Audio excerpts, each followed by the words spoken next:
stretch out.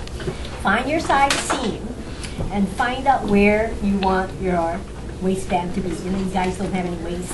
It's all over the place, okay? Find out where that pants is going to be sitting, okay? And then from that point, measure straight down onto the table. Okay, sitting very, very straight. This is the measurement of your bone structure. Okay, yeah, because if you don't sit straight, you notice it just kind of messes around. So you have to sit very straight.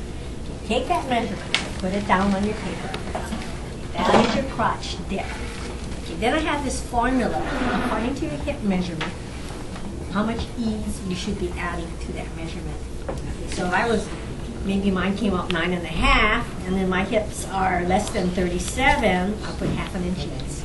And so 10 inches is what I need for this pants to be comfortable. Okay, and so if your hip measurement is 37 to 40, it's a 3/4 inch ease. And if it's more than 40, then it's 1 inch ease. Okay, and then you figure that out. Okay, you always have to have ease in it. Okay, the crotch length. We're not going to really spend too much time on it because it's normally used when you really have a figure problem. Let me tell what a measurement between the legs and where you want the front and back waistline of our thing to begin. So this is the crotch length.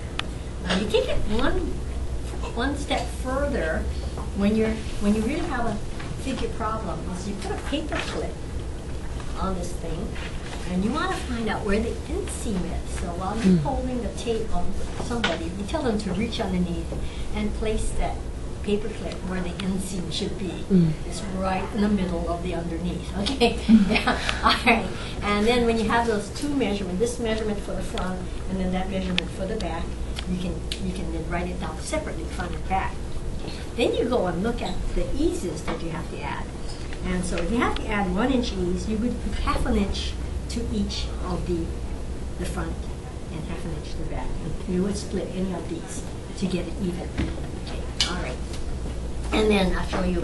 You don't have to do this because there's nobody in here who really has a figure like that. Okay, you folks didn't have. Normally, yours would look like this. Okay, you're gonna have back pants and front pants, and you're really gonna be cutting 2 pieces of each. Okay, some of you might have no side seams, so they're stuck together, and then you just cut 2 big pieces. Okay, all right. Now to adjust it, you gotta kind of look at the flap because it's hiding something there. Okay, look for a waistline. Okay, sometimes if it is already a low cut pants, it will tell you 2 inches below the waistline or something like that. Then you know it's over there, not over here. But most of them have waistline. Okay, so look for that. It can be on the front pattern and it can be on the back pattern. But it really does have a little line that is called waistline. Now notice, all this material above here is the casing for the elastic or the drawstring. Okay, so this is where this sits. So basically, you look at my pants, I got waistband, my elastic is right here.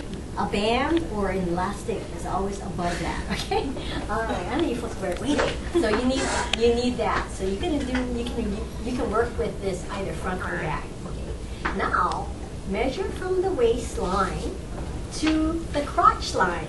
Okay, now look for a crotch line. Okay, what it is they're leaving this out a lot now on the patterns because nobody gives they cares about it. They don't know what they're doing anyway. But I want you to know something about it. Okay, crotch line is, you know what it is? I had a green line here. It's disappearing. Okay, but you can create your own